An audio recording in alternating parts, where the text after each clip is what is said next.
नमस्कार, स्वागत है आपका न्यूज़ 7 भारत में। आज इस न्यूज़ रिपोर्ट के माध्यम से आप जानेंगे कि किस प्रकार बुद्ध मार्ग का रूपांतरण करके पाखंडियों ने नया नया पंथ बना दिया और किस प्रकार जातक कथाओं को परिवर्तित करके अपने नए नवेले धर्म में शामिल कर लिया। जातक कथाओं के ऊपर आप पूरी तरीके से इस वीडियो में समझ पाएंगे। वीडियो अंत तक जरूर देखिएगा जिससे आप कंफर्म हो पाएँ कि एक्चुअल बौद्ध विरासतों के साथ हुआ क्या है। साथ ही निवेदन करना चाहेंगे कि जो भी मित्र अभी तक इस चैनल पर नए हैं और अभी तक इस चैनल को सब्सक्राइब नहीं किए हैं तो अभी के अभी सब्सक्राइब कर लीजिए। लाइक करके हमारा उत्साह जरूर बढ़ाया करिए और कमेंट बॉक्स में ज़रूर लिखा करिए कि ये वीडियो आपको कैसा लगा।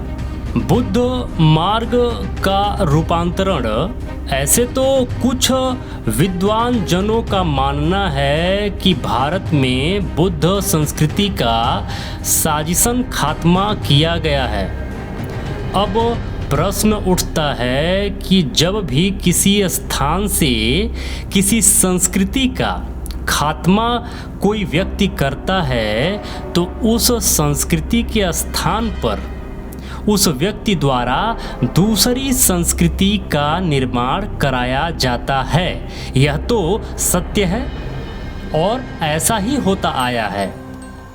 जैसे गंधार जनपद अफगानिस्तान, लेकिन कोई है जो भारतीय भूभाग पर ईस्वी सन से पूर्व बुद्ध संस्कृति से अलग दूसरी संस्कृति स्थापित हुई थी, इसकी जानकारी पठनीय या दर्शनीय स्वरूप में बता सकता है?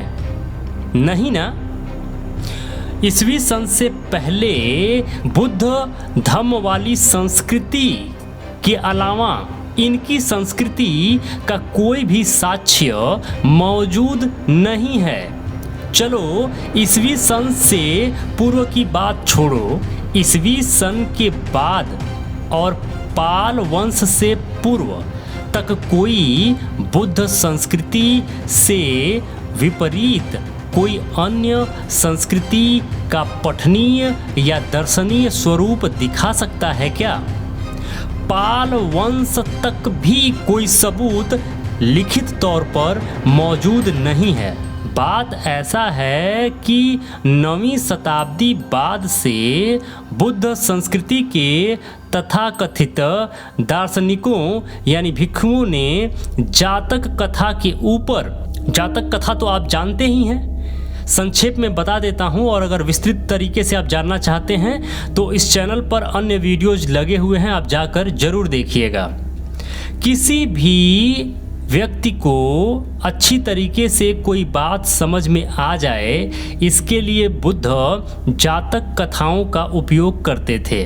जैसे जब वह उपदेश दिया करते थे और किसी ग्रामीण को कोई बात समझ में नहीं आती थी तो किसी न किसी कहानी के मार्फत उस कहानी को बनाकर उस कहानी को उसको समझाने के लिए तत्काल में उसको बना दिया करते थे और जाहिर सी बात है कि लोगों को समझ में भी आता था।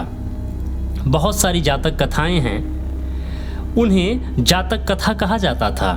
बात ऐसा है कि 9वीं शताब्दी बाद से बुद्ध संस्कृति के तथाकथित दार्शनिकों यानी कुछ ऐसे भिक्षुओं ने जातक कथा के ऊपर बुद्ध संस्कृति का रूपांतरण अनेक स्वरूपों में करना शुरू कर दिया था। मतलब ये कि गौतम बुद्ध जो जातक कथाओं को कहते थे, उनके जो चरित्र होते थे, जो कैरेक्टर होते थे, उनके मूर्तियों का निर्माण करना वज्रयान के लोगों ने, महायान के लोगों ने शुरू कर दिया था, जिसका पहला स्वरूप दशरथ जातक कथा पर आधारित राम कथा था। दशरथ जातक कथा बुद्ध का जातक कथा था जिसका कैरेक्टर राम था और उसकी मूर्तियां जगह जगह बनवानी शुरू कर दी गईं उस जातक कथा की। बाद में उसी जातक कथा के राम को नई कथा कहानी बनाकर अपने नए नवेले धर्म में शामिल कर लिए पाखंडी। अब समझने वाली बात यह है, चूँकि राम कथा का रूपांतरण चोल शासक के समय हुआ था। कब हुआ था? राम कथा का रूपांतरण चोल शासक के समय हुआ था। इस वजह से यह राम कथा चोल शासकों द्वारा पूर्वी देशों कंबोडिया, थाईलैंड में भी चला गया था। अब कुछ लोग कहते हैं कि थाईलैंड में, कंबोडिया में, वहाँ पर राम को माना जाता है, वहाँ पर रामायण है, तो यह उनकी मूर्खता है। एक्चुअल में वह वज्रयान का जो जातक कथा के ऊपर कथा कहानियाँ उनकी थी, वह उन जातक कथाओं का जो कैरेक्टर थे उनका निर्माण वहाँ पे हुआ है, जिसे मूर्खवश कोई जटायु कह देता है, तो कोई राम कह देता है, तो कोई महाकपि को हनुमान कह देता है। इसके लिए एक प्रॉपर वीडियो बनाया गया था कि जिसको कंबोडिया में जातक कथा का एलिफेंट बुद्धा कहते हैं, तो भारत में लोग गदगद हो जाते हैं कि गणेश की पूजा कंबोडिया में होती है, मूर्खतावश, जबकि उनको जानकारी नहीं है। और वहाँ के लोग उस बुद्ध के जातक कथा के जो कैरेक्टर थे, जिनका नाम था एलिफेंट बुद्धा, तो उस एलिफेंट बुद्धा को मानते हैं और उनकी मूर्तियों का निर्माण होता है। और भारत में क्या प्रचारित किया जाता है कि कंबोडिया के लोग, थाईलैंड के लोग हिंदू धर्म का पालन करते हैं। जरा जाकर वहाँ पूछें, जरा जाकर वहाँ बात करें, तब उनको सच्चाई गहराई से पता चलेगी कि एक्चुअल में जिसे वो राम कह रहे हैं, वह बुद्ध के जातक कथा का कैरेक्टर राम है।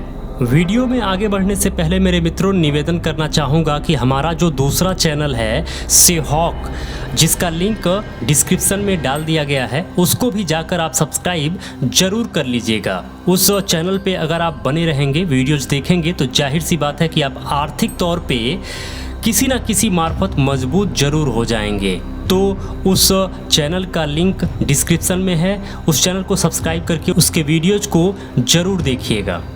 दूसरा स्वरूप शिवलिंग यानी कल्याणकर्ता की पहचान के आधार पर शैव संप्रदाय बना। तीसरा स्वरूप बुद्ध को सूर्य जैसा प्रकाशवान बनाकर सूर्य भगवान से संप्रदाय बना। चौथा स्वरूप बुद्ध को वैष्णव, सात्विक विचार वाला संप्रदाय बनाकर हुआ। उस समय का प्रत्येक दार्शनिक आसाराम बनकर अंधभक्तों को मूर्ख बनाकर अपना रोजी रोटी स्थापित करने में खूब लगा हुआ था।